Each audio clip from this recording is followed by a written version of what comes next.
You won't wait for anyone. You rise and fall just like the morning sun. You won't rest until it's done. Working day and night to see what you become. Believe you got this. It's yours if you want it. Baby, Good evening. Hi, Atwin.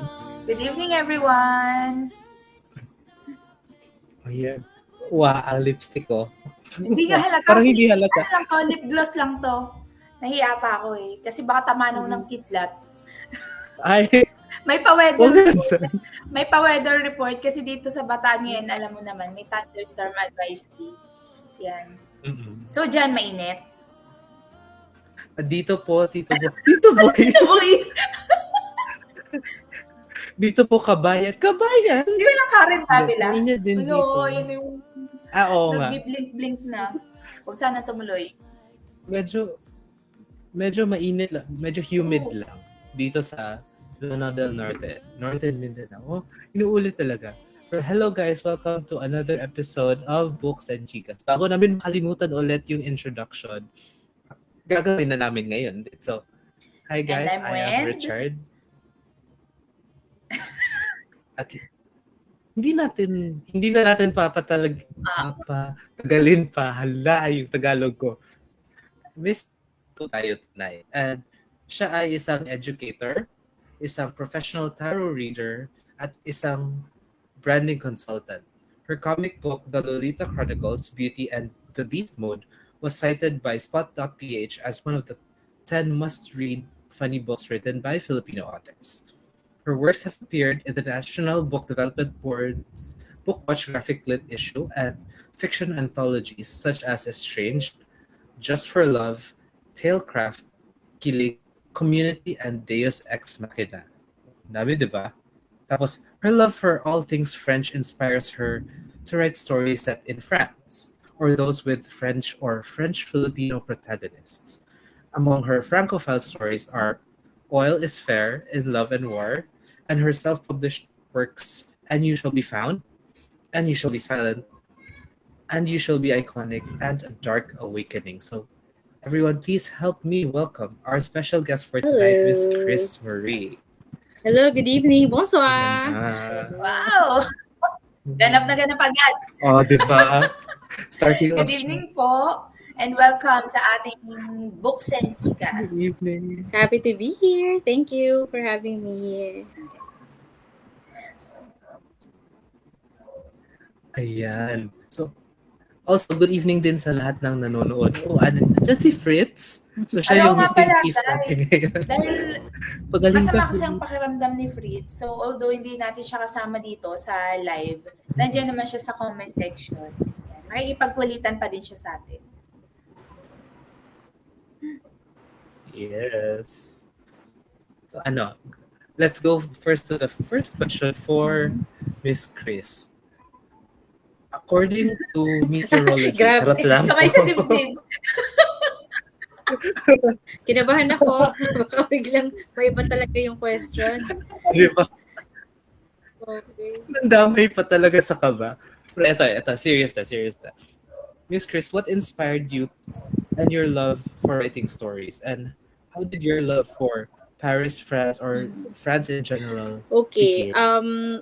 I started writing really young, like grade 2. I was already creating zines without knowing it. Siguro because I grew up in a household na, reading is celebrated. Ang pasalubong sa akin ng parents ko, libros. Parang it just became, natural as I grew up na ganun yung path ko. So, syempre, gusto ko, gagawa din ako ng sarili kong stories. I remember in elementary, so sulat akong ganyan, and then ni-staple ko lang yung bond paper, and then nabasa ng mga classmate ko, meron na hindi man demand, but merong humihingi ng kopya, parang gano'n. Gusto ko rin yan. And then I was like sort of commissioned to write. Gawa mo ko ng pang-akin. So, parang ano lang, yung hindi ko na-imagine na, I never imagined doing any other thing than writing. Kasi bata pa lang ako, ganun na nga yung ginagawa ko activity. Reading, writing. As for the French, kung ba't mahilig ako sa French, you wouldn't believe this, but kay Cinderella kasi siya nag-start. If you know the Disney, then, diba, Cinderella. So, more of the aesthetic muna, kasi si Cinderella, the French fairy tale siya. So, nakikita ko yung mga French doors. Tuwan-tuwa na ako, parang, ay, ang saucy. Kaya, ang saucy, ang ganda. Ganda na ng tignan. And then, Beauty and the Beast, ganun din. So, parang naano na ako doon. Parang gustong-gusto ko yung culture nila. So, parang ganon. Parang na-ingrain na lang siya sa akin na gusto ko yung ganito. Hindi ko rin alam. Siguro baka French ako nung unang panahon. Old life ko siguro. Parang na lang siya eh. Parang wala talaga akong nag-iibang hilig than, sorry na po sa hindi naman hindi ako patriotic, but talagang gustong-gusto ko yung makapunta sa lugar na yun. So, I thought also, nung parang wala akong idea para maisulat, why not set things in French? I think I have a problem with, hindi ko ma-capture sa story ko yung Filipino-ness, mga ganun. Hindi siya naging natural sa akin. So, sabi ko, wag ko na ipilit. So, magsulat na lang ako ng parang close to my heart. So, yun. Kaya doon ako nag-isip na, lagay ko kaya sa mga French, Filipino, or French characters. Baka mas maisulat ko with justice. Yun, ganun ang kwento. Hindi ka ba nahirapan kasi 'di ba you have to do a lot of research kasi sa French setting ng mga books. Hindi kasi yung mga una-una, yung for example sa All Is Fair in Love, medyo magigets ang tao na parang baguhan lang ako dun sa sa culture, yung gano'n, bago lang siya. Kasi hindi pa ako talagang totally steep. But I didn't really have a problem because I studied the language. So, talagang pag nag-study ka ng language na yon, kasama yung culture kasama yan. Tapos, sa library ko, may isang buong section lang ako ng shelf ko from top to bottom. Lahat yun puro French. French geography, French history, French author. So, parang inano ko na siya. In-immerse ko yung sarili ko before I started to write, say, yung In You Shall Be Found. So, when I wrote In You Shall Be Found, mas natural yung language. Mas natural ko siyang maisulat. Yeah. So, may mga books ka talaga, Miss Chris, na written in French? Yeah, meron. French language, French character, French inspired, meron talaga. Oh, kailan ka, ang dami na agad follow-up question. Kailan Curious lang ako, kailan ka nag-start na mag-aral ng French? Or magbasa ng mga French books? 2010, tapos napuputol-putol lang siya.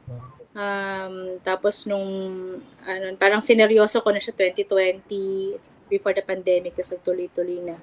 So yun. And then I now teach French in my place of work. So yun.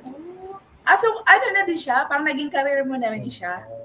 Kinareer ko na talaga siya. Yes, ang research paper ko tungkol sa French language. Kinareer ko na talaga. So baka sa mga bukas makalawa, nasa France ka na talaga? Sana. Sana.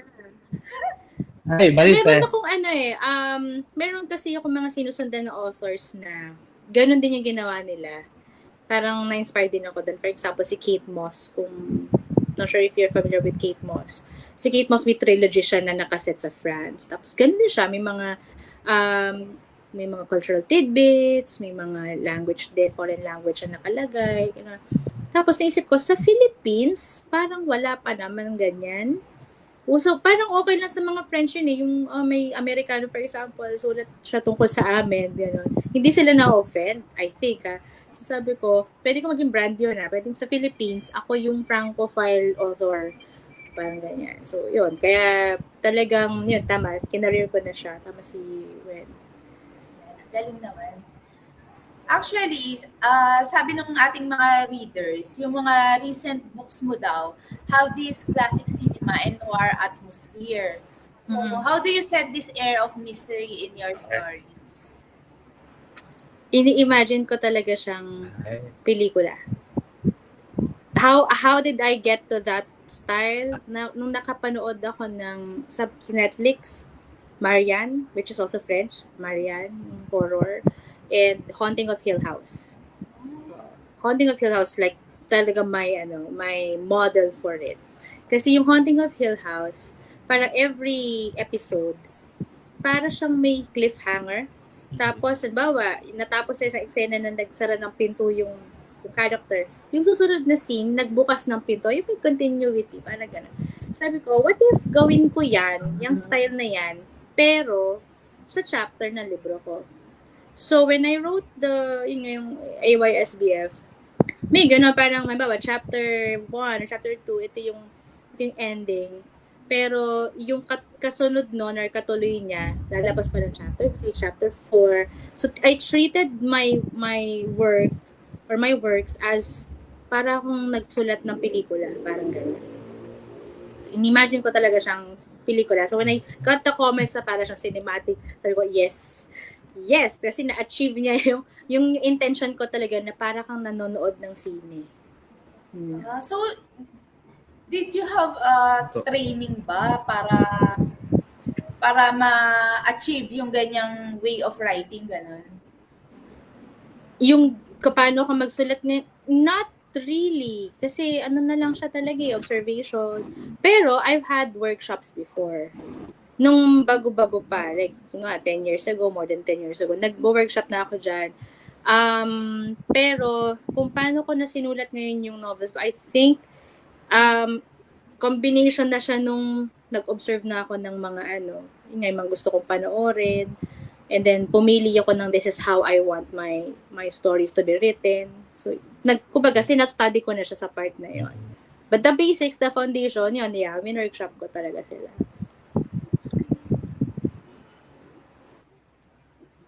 Oh, diba? Tapos backtrack ko lang. Sinabi ni Miss Chris na since grade in school pa, tapos na yun she's parang naging full din.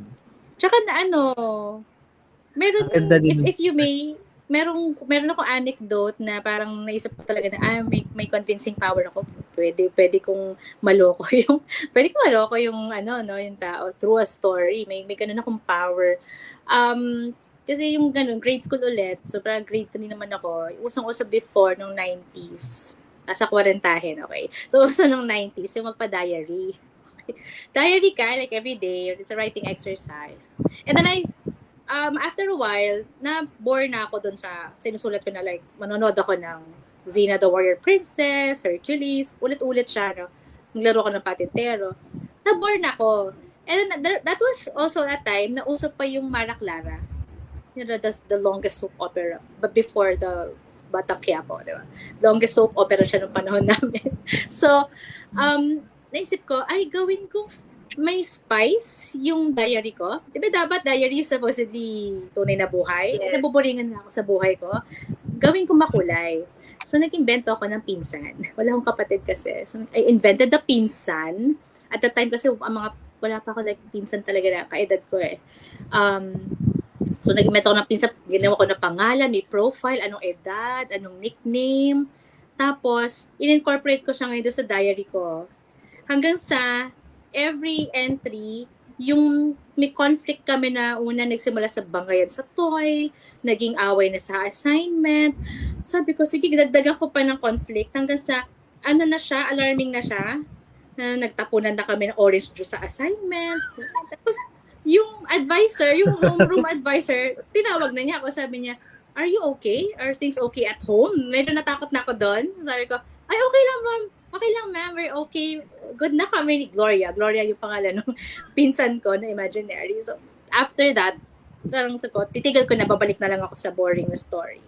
So, years after, naisip ko, parang I can actually create something like that if I write. I can invent a world. I can I can convince people to believe a story. Of course, hindi ko siya ginagamit pang scam, but but that's the power of stories. So, people believe it. And immerse sila. So, yun yung parang history. Grabe naman yung pang-scam. Yo. Kasi di ba, naloko ko yung tao. But anyway, yun. You make something believable. That's how I build, or that's how I make an impact sa nagbabasa. Yan. Siguro bago tayo mag-proceed sa susunod na question, magbasa po muna tayo sa ating comment section. Ayun, sige. Okay, so kasama po natin of course si Fritz, then nandiyan si Miss Bana. Good evening po. And syempre si Ate D. Fritz, Hello. we missed you too. And pinapasabi po ni Fritz, one of the reasons I enjoyed Miss Chris' stories is learning a few French words. Fresh words. Merci beaucoup. Sample naman dyan, Fritz. Mother. And Sana sasabihin. And meron pong question si Ate D. Sabi niya, wow, bet ang cinematic. How to do this in a shorter volume like a novella? How to manage world building with plot? Outline. Outline talaga. I'm a plotter kasi more than a pantser. So it started with the 10 chapter outline.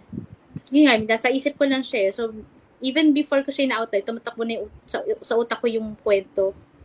Tapos along the way, I'll change some things. Pag habang nagsusulat na, this is not how I wanted to, parang walang suspense. So doon ko na lang siya binabago. So that's the reason I can condense the stories into say 10 chapters, 9 chapters.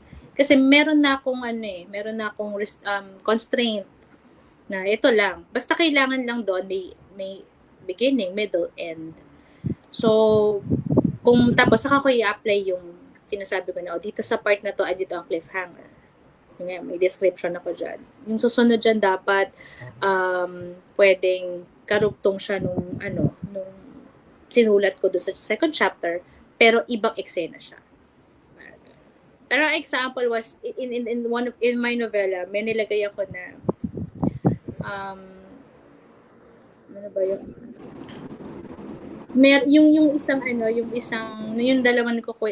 Yung dalawang character, sabi nila. Parang tell me what you know. Parang ganun. Tell me what you know. Parang doon siya natapos. So, pero that's a flashback.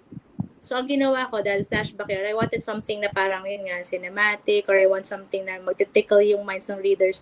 Ginawa ko tuloy, yung sumunod na chapter, nag-start din siya sa I'll tell you what you know or tell me everything that you know. Parang they have to be similar.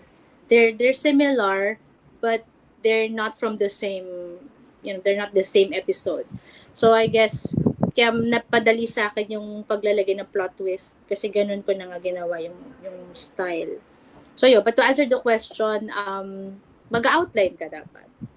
And character profiling, dito kasi yung world building is not so much because it's realistic fiction. Pero kung fantasy, yun, kailangan talaga ng world building na matindi. Kailangan alam mo na yung world mo before you actually begin writing. Ganun.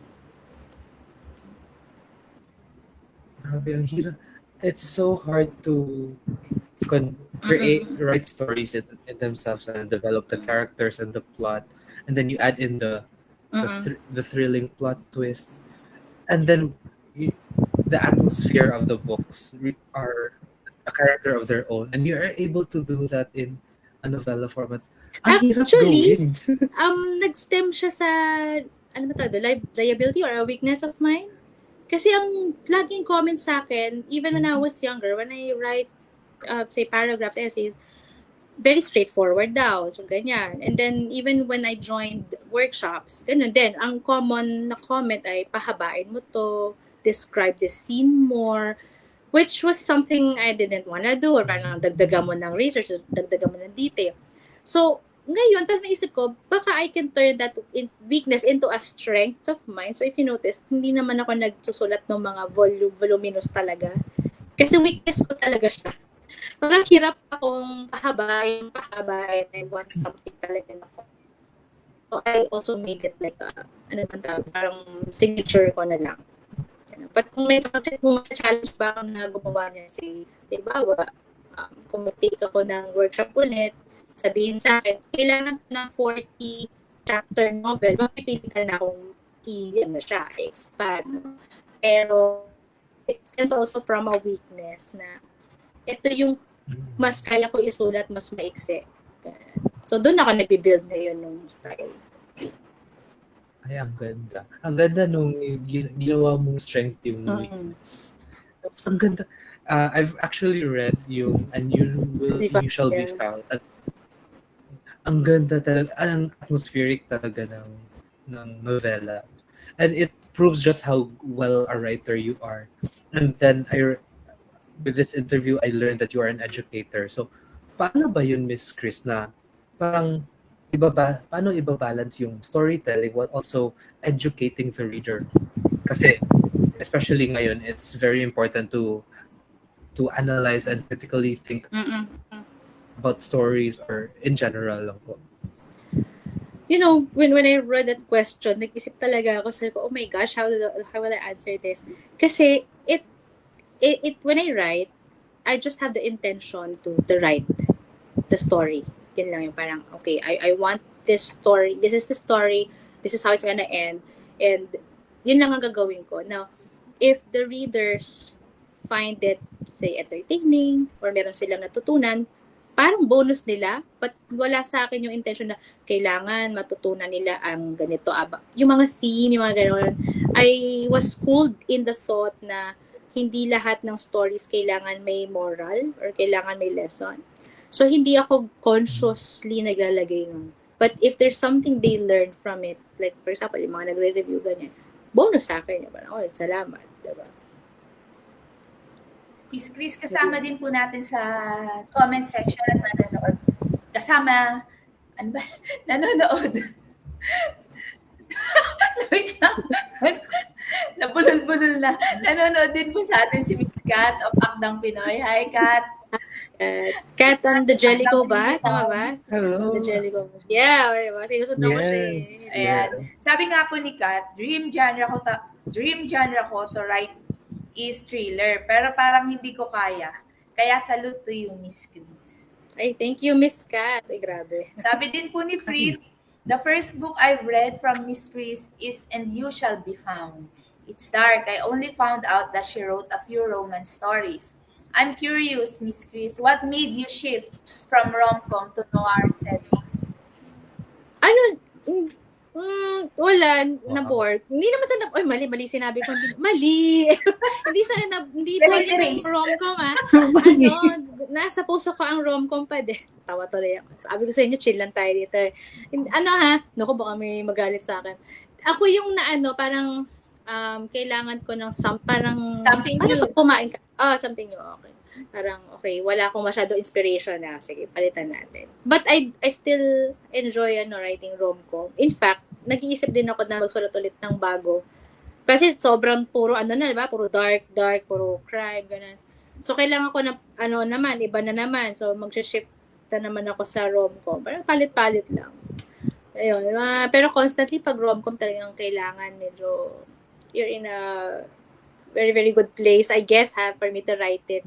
Kasi parang mahirap magsulat ng rom-com sa panahon ngayon sa mga nangyayari. Kaya kailangan talagang super inspired ako pag sinulat ko siya. Pero yeah, yun.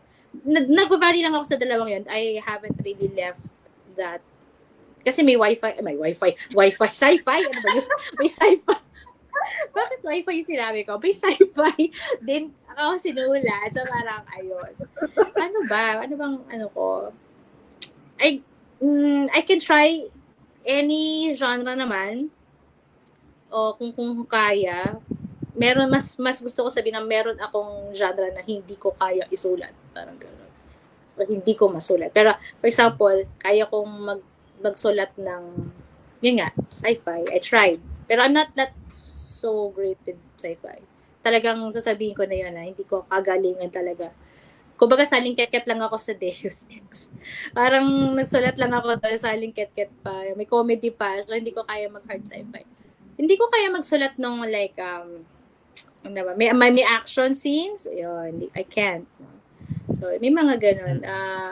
Tsaka, because I enjoy, I enjoy detective stories. I'm a Scorpio, I like mystery stuff. I like paranormal stuff. So, yun. So, I also write horror. So parang doon pala nagkakapareho yung writing sa reading kasi 'di ba sa reading naman minsan parang sunod-sunod na yung mga binasa mong heavy fantasy, puntahan naman sa rom-com, 'di ba? So ganun din pala pag nagsusulat. Pag ayaw mo na ng adobo, magsinigang ka muna. At saka kung ano yung madalas mong Bakit pagkain? binabasa, tama, yun yung more likely genre na genre na isusulat mo din. Saka yung sabi kanina ni Miss Grace, yung may mga kinds or may mga stories na hindi mo talaga kayang isulat. Ganun din sa reading. May mga stories na gusto mo mang basahin. Ayaw talaga. Hindi talaga nagpa-process ang utak mo. Hindi ko kayang isulat ng inspirational. Drama na like love story drama, I cannot talaga. Hirap ako. Pero I can do crime drama. May mga ganun. Parang hindi ko makita yung sarili ko na hindi nga ako makanood nung drama na talaga. Walang humor. Kailangan may humor. Kasi parang, very heavy for me. So, it's also difficult for me to produce. Yan. So, in this digital age, Miss Chris, ito parang din to? Parang sariling opinion mo. Okay. How important are stories in molding the new generation of dreamers and thinkers? Hindi naman siya naiiba sa kung bakit naging importante siya in the past. Kasi it helps with it helps shape you, it helps you become more creative, imaginative. Kasi kung sa akin nga, nagbasa-basa lang ako, naisip ko na I can also do something like this. Sa thinker, I think it's more of yung philosophy dun sa sinusulat mo. I rarely write or talk about like political stuff, although all writing is political anyway. But yung sinusulat kasi natin, importanteng dyan natin padaanin yung mga importante na mensahe. Like for example, like what's happening right now, 'di ba? Ano yung pinaka-importante na sana natututunan ng tao dapat ngayon, like vote wisely, mga ganyan. So if you can incorporate that in your writing, na kahit hindi mo kailangang explicitly sabihin na vote wisely, but through a story that could connect to them, they see that when you vote, when you choose a leader that's not competent, or you choose a leader that's oppressive, this is what happens to you. That will make them think or rethink their choices. So importante na may ganun tayong nilalagay pa din naman. Ganung klaseng mensahe. So it all depends on what is your philosophy as a writer, what is your philosophy in life, diba, ganun. And then incorporate mo lang siya sa sinusulat mo. Yun. So, kailangan talaga especially kung gusto nating sa isip ng mga bata ngayon, yung mga current events. Sabihin current events. Siyempre, kailangan nating i-deliver yun in a way na mas maiintindihan nila. And siyempre, in terms ng reading and writing, siyempre, mas maiintindihan nila through creative stories hanggat maaari. Kasi diba, masyadong heavy para sa kanila na aanhin agad natin sila ng realidad, ganyan. Although kailangan yun, pero siyempre, at their age, hindi pa dapat yan. Ayun.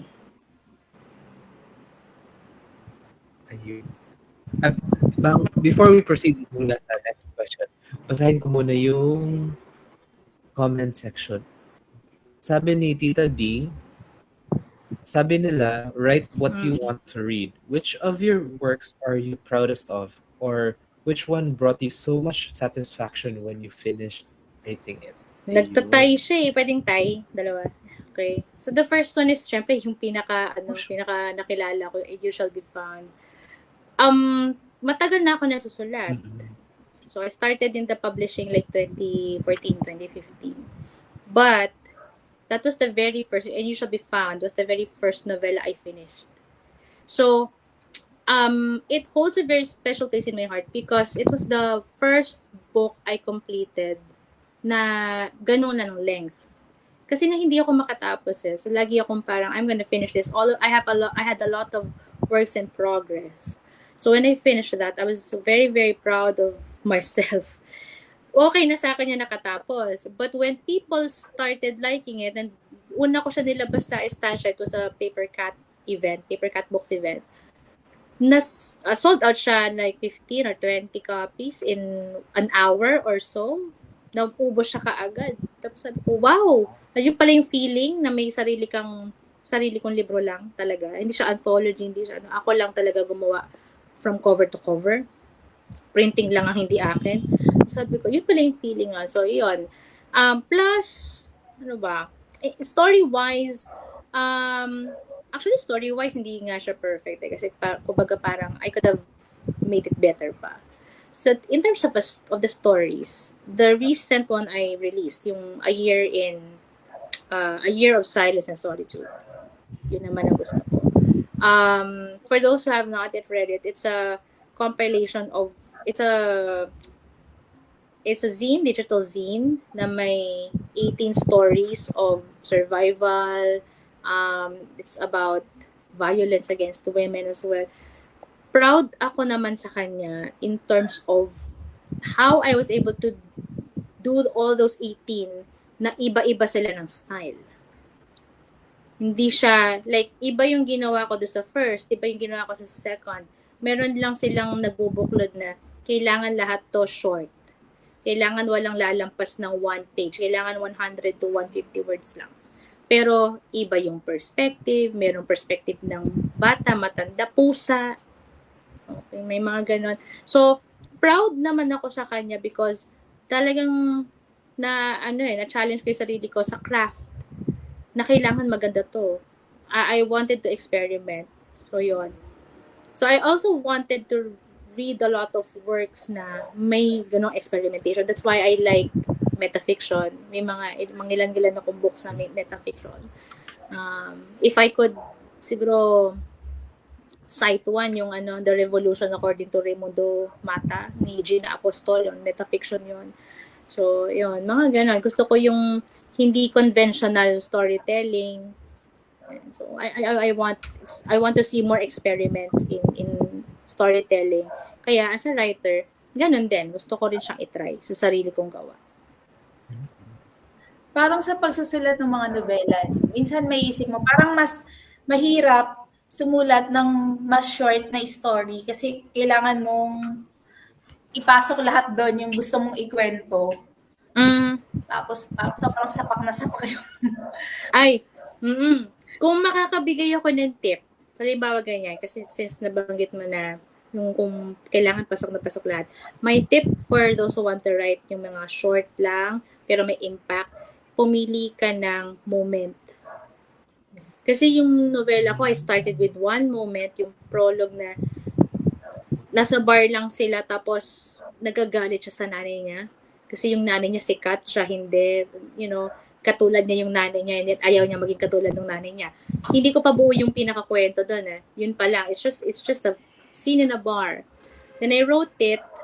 I wrote the dialogue, ganyan. Tapos doon ko naisip, bakit ayaw niya yung nanay niya?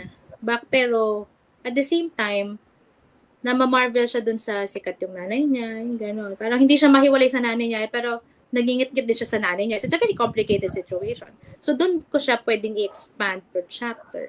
So, sa akin, gano'n. Parang, don't try to write a lot. Parang, center on a moment. Tapos, pwede mo siyang i-expand as you go along. Moment pala.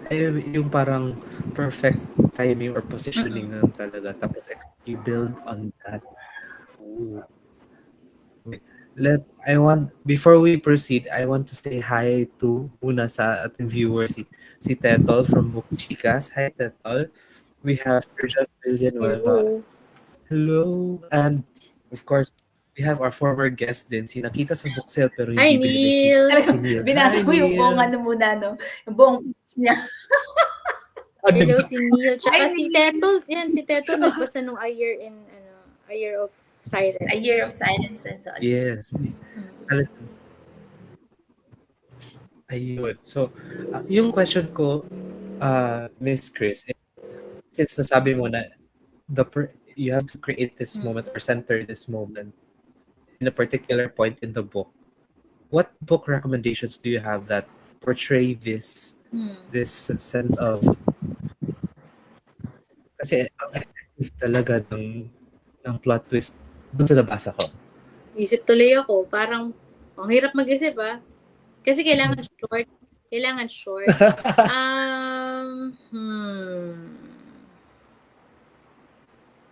Mas naisip ko kasi mas more of movie. But if kung talagang book lang, The Beasts, The Beasts or Beasts by Joyce Carol Oates. Novela din siya, like mga 13 chapters lang. Pero pag binasa mo siya, bugs, mind-blowing. Bakit ganun yung ending? So, ano lang din siya. It starts with recollection lang nung may tragedy. Tapos saka niya sinulat yung flashback. Saan ang galing yun? Bakit may nasusunog? Ganyan. Hanggang sa habang tumatagal, nag-unravel na yung pala yung kwento. It's very complicated pala. So, yun. Isa rin yun sa mga naging model ko si Joyce Carol Oates. So, yun ang pwede kong mai-recommend. Kung gusto niyo matuto magsulat ng mga short lang, pero explosive ang dating. And then, pero dahil nga ang ginawa kong model din sa storytelling ay Netflix. Dapat bayaran ako ni Netflix dito promote ng Netflix. Yung Marian talaga, tsaka Haunting of Hill House Although I haven't read The Haunting ng yung actual book ni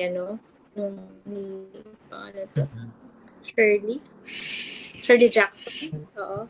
So ang pinaka introduction ko sa kanya, movie din ng 90s, pero kung gawin mo libro yung 10 episode na yon, nung dalawang binanggit ko na Netflix movies, ganun yung pwede kong mai-recommend.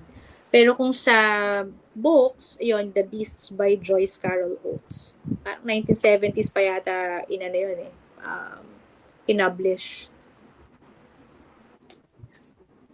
Ayan. Nagbigay na ng link si Fritz sa Goodreads ng Beasts. Diba? Sabi din ni Jess Villanueva, also try her stories from BRU Multiverse and Killing Comics from Comic-Con. Yes. Thank you, Jess.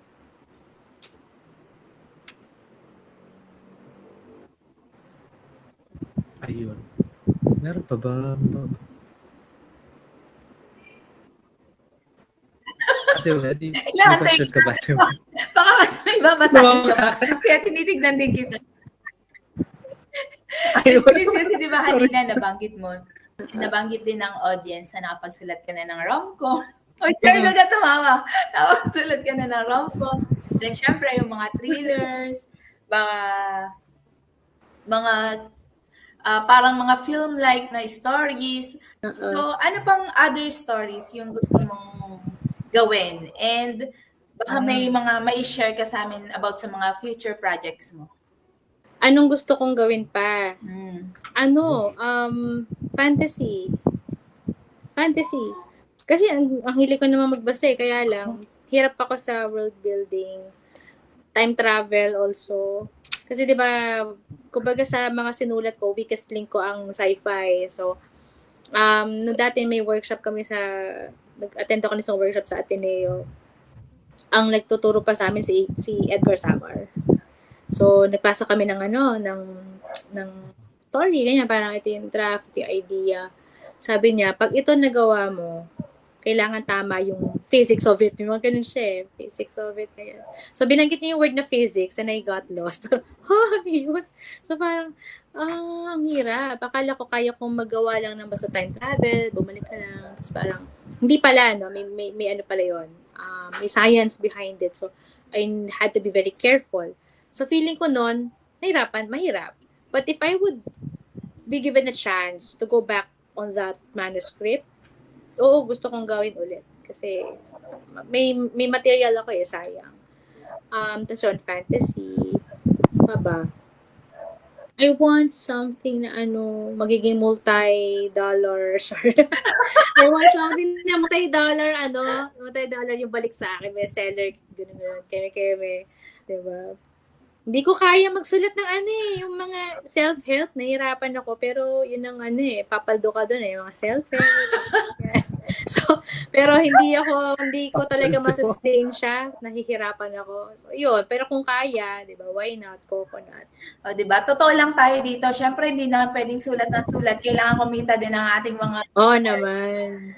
Diba? Bigyan nyo naman sila ng idea na papaldo sila. Well, para pumaldo kayo, create the problem and then write the solution. Write the book that gives the solution. Once you have the problem already, diba? So, yun. Yan. So, para din po sa ating mga audience, saan po nila pwedeng bumili? Saan sila pwedeng bumili ng copies ng iyong mga books? Sa akin lang. Sa akin talaga. Kasi hindi pa wala pa sila sa bookstores, no? Ang nawawala kasing element ng mga libro ko ay ISBN. Kaya hindi ko pa mailagay sa bookstore kasi self-published lang sila. But Kilig, for example, yung comics, rom-com comics, romance comics, available siya sa Comiket. Yung Brew Multiverse, yung Brew Love Affair, si Kat, 'di ba? Siya yung parang second edition, not edition, parang second book nung sa series na yon, meron sila. So it's from the same publisher yon. They can buy it from that. So kami naman yung first batch nun. So yung pwede dun. But yung mga self-published ko, mostly sa akin talaga mabibili. Yan. Actually, may additional questions po tayo sa comment section mula kay Ate D ulit. So nice that you are able to write and release books consistently too. What helps you write or focus on writing? Please share your writing routine. Writing routine. Naniniwala ako sa sinabi ni sino yung Atomic Habits? James Clear? James Clear. Yun. Sabi ko sa inyo, pag nagsulat kayo ng self-help, papaldo kayo, di ba? Kasi binasa ko yung kanya, parang nagliwanag yung ko parang, oo nga, ganyan pala yun. Kasi di ba sabi ko nga kanina, hindi ako makasustain. So, lagi ako may works in progress. So, aside from hiya, sa laging pag-announce na meron na akong lalabas na libro, tapos hindi natutuloy. So, maliban to sa hiya na yun. Talagang binasa ko yung Atomic Habits. Tapos naisip, yung sinabi niya na parang, you start with something small and then it will just compound. You do that for 60 days and it becomes a habit. So, tinry ko yun. Parang, everyday nagsusulat. I'm not saying, kaya ko siyang gawin everyday nagsusulat, pero, it has to be consistent. Like sa isang buwan, hindi pwedeng hindi ako nakapagsulat. Ayan. Wala naman akong particular time. Ang time ko kasi talaga magsulat ay pagkatapos ng trabaho. Oo. Like, say, night time, yun na yung pinaka, or weekend, ganun. So, kumbaga sa routine, I'm the first person to ask about routine. Ayan. Pero, yun nga, binibigyan ko yung sarili ko ng project. I treat it as like work. Kasi pag tinreat ko siya na parang hobby, tatama rin ako So parang iniisip ko, meron akong project, meron akong release date ng project. So kailangan ko magkaroon ng timeline for the project. So mas structured ang treatment ko sa mga sinusulat ko. Tsaka yun nga, nag-resolution ako na kailangan marami na ako maisulat. Yeah. May ang technique ko lang kasi naglalabas lang ako ng ito yung mga bala kong isulat sa taon na to. Totoo to. At alam to ng mga kaibigan ko. So, si Fritz alam to Yung, meron ako ipopost na, gagawa na ako ng cover. May cover na, may title na. Pero pwedeng wala pang laman. So, ito yung mga gusto kong project. Pero, yung iba doon, work in progress. Yung iba, totally idea pa lang. Tapos, I make it known. So, yung tao parang, may mga balak na to So, parang by 2025, 5. Or, ang tapang ko ng 2026, 12. Diba? 12 yata. Pero ang dami. Wow. So, kasama yung a year of silence doon. Kasama siya. May mga iba pa ako nilabas.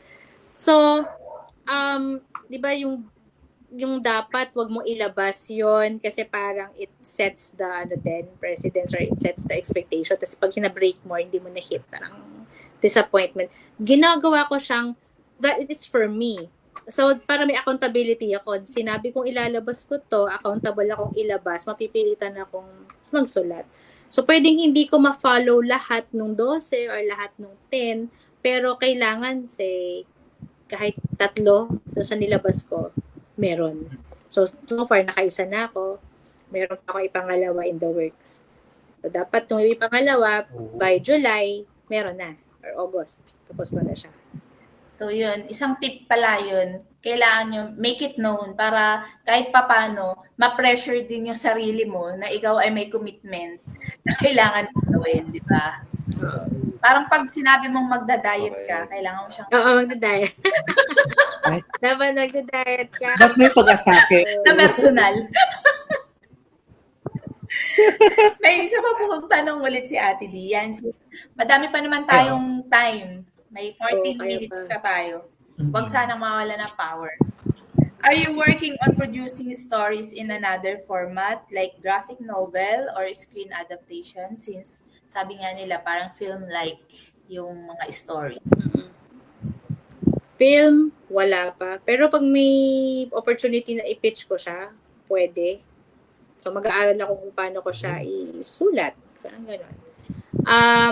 Sa comics, mas pwede, graphic novel. Depende na lang kung okay yung artist ko / partner ko.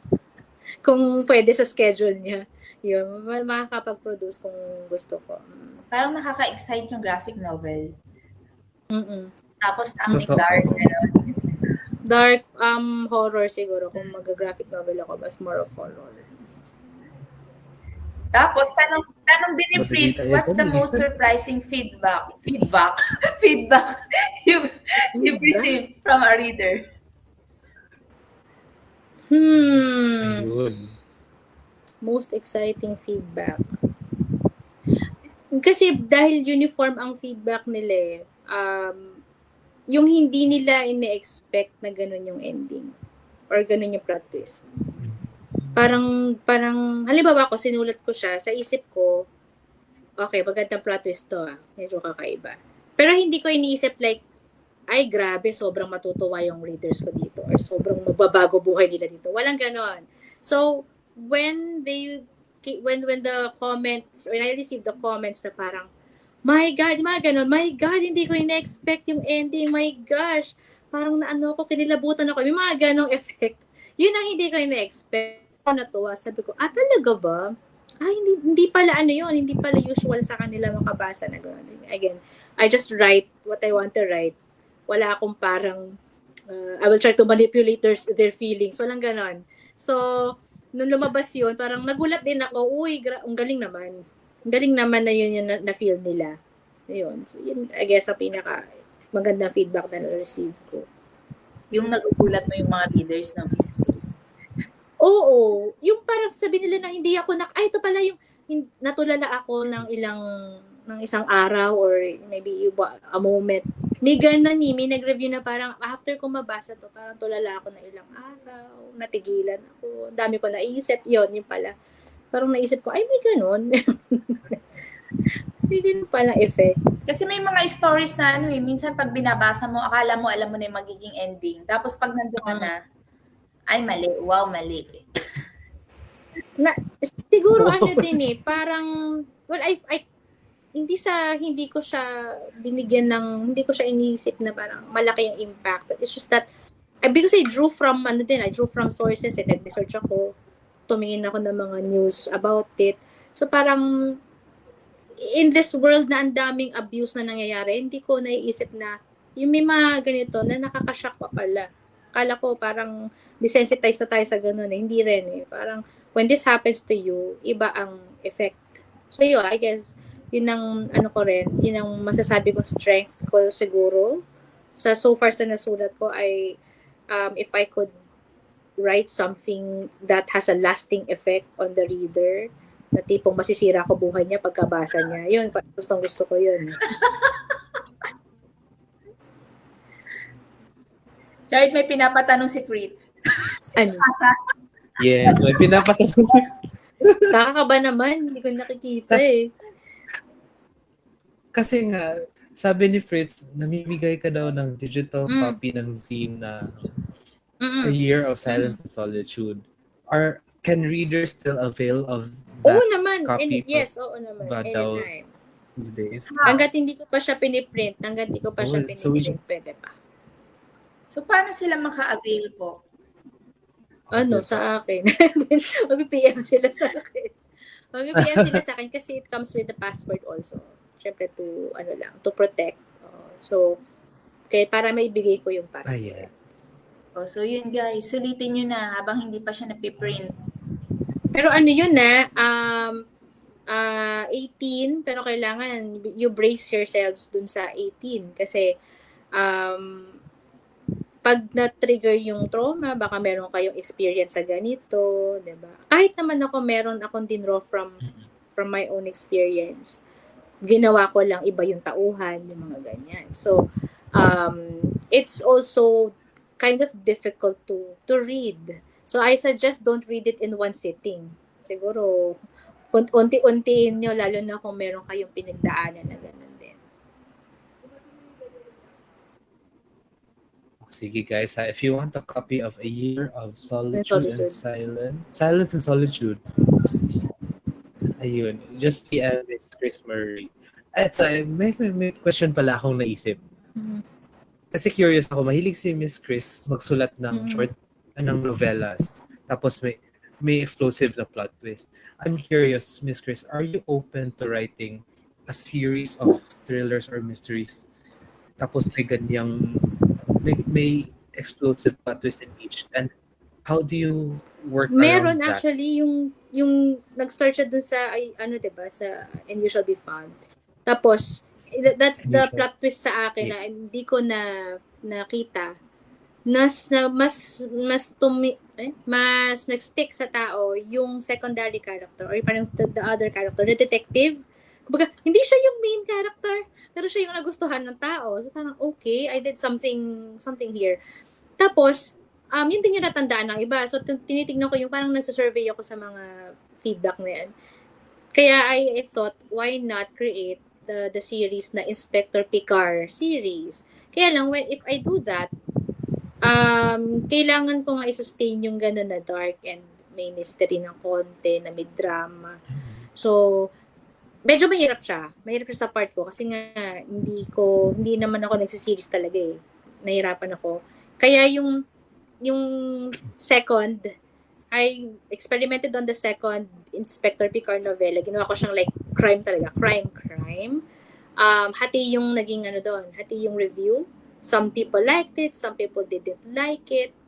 Sabi nung iba, pareho sila nung una, so okay yun sa kanila. Iba naman sabi parang it lost the darkness of na meron yung una. So, gagawa ko ng darker version. I call it the triptych version. O parang, kasi ganun ako mag-isip ng ganun ako ganun ko tignan ang review. Na-challenge ako sa kanya. Feeling ko, okay, it's a negative review, but okay lang. Pero I want to redeem myself. Parang may ganun akong factor. Sige, redeem ko yung sarili ko. Gagawin ko to dark. O sige. So, gumawa na naman ako ng cover na naman. Kahit wala pa akong outline. Cover lang muna. Tapos ni-release ko. Tapos sabi ko, coming out in May. Pero May na ngayon, wala pa siya. So mausod siya ng konti. Gusto ko siyang ilabas ng in time for MIBF. Kasi I need more time to curate that's a term. Curate the story in my head or the idea in my head. Oh, ayan guys, may aabangan po tayo sa MIBF. Oo. Kailangan mas makapal siya ng konti kasi yun yung yun din yung common comment na parang bitin. So, pwede bang humaba ng konti? Ganun. So, baka pahabain ko. O, papahabain ng konti kasi syempre na-extend naman from May na deadline. Oo, naging September. Nag-pressure na siya, oh. Oo. Pambawi yun. Yes. Kasi na-late. So, papahabain ng konti. Dadagdagan po ng mga 2 pages. Alam niyo yung comment na yun, ay ano talagang natulala din ako doon for mga 2 days. Talagang 2 days iniisip ko paano ko ba maibabalik yung dating yung signature na sinasabi. Yun yung mahirap sa yung pag meron ka nilabas tas parang naging hype ng konti. Hindi naman super hype yung ginawa ko, but na-hype siya ng konti, okay, for somebody like me. And so, mag-expect na ngayon sila na kailangan kasing ganda siya nito. So, I don't want it to be a one-hit wonder. Kailangan nga i-sustain. Kailangan Taylor Swift ang datingan, di ba? Every album pasabog. So, medyo kailangan ko ng more time to do that. Iniisip ko kasi paano nga ba ulit yung ginawa ko? Okay, this is something that readers do not know. But when I write like in a trance. Not literal, but like just keep writing. Parang automatic writing. Sulat. Less utak, more more intuition. Sulat lang na sulat. Pag binasa ko na, doon napapasok yung logic. May tatanggalin, may hindi. So, nung sinabi sa akin na, balik mo yung dating flavor. Parang ganon. Ano yun? Parang, anong flavor? Kasi sinulat ko siya ng, with such intensity and din nga, medyo intuitive yung naging dating.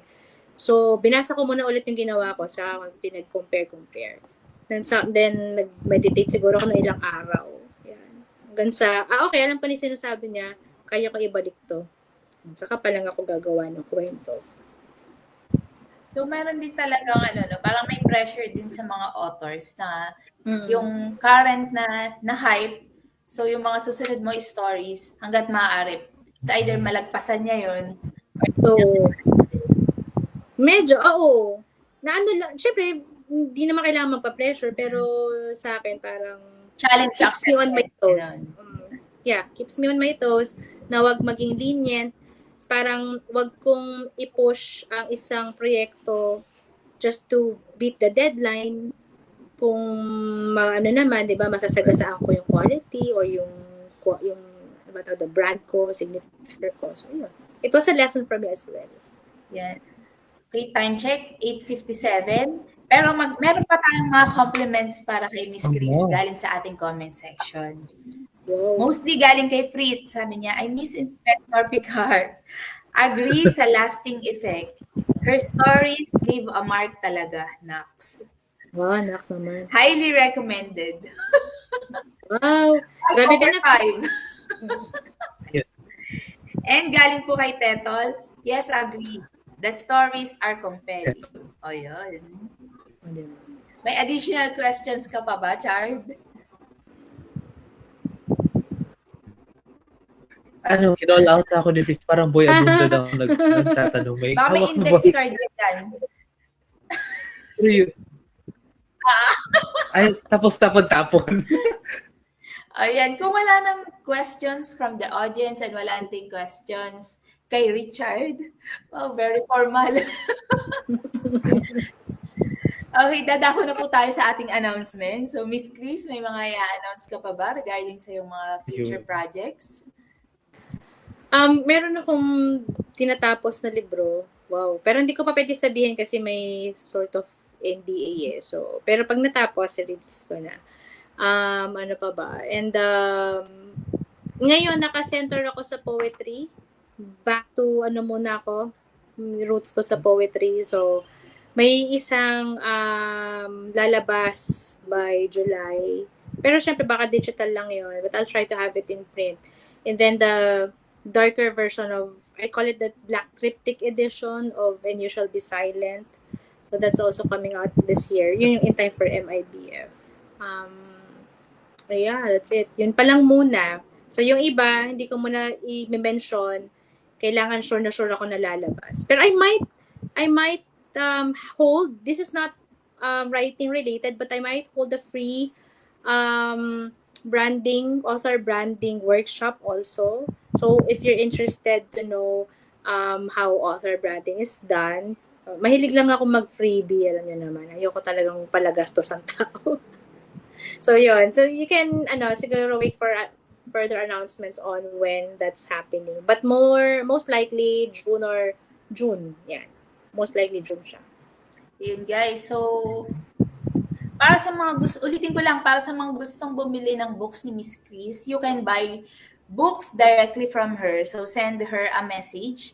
And also, nagbibigay pa rin siya ng free copy ng free digital zine ng A Year of Silence and Solitude.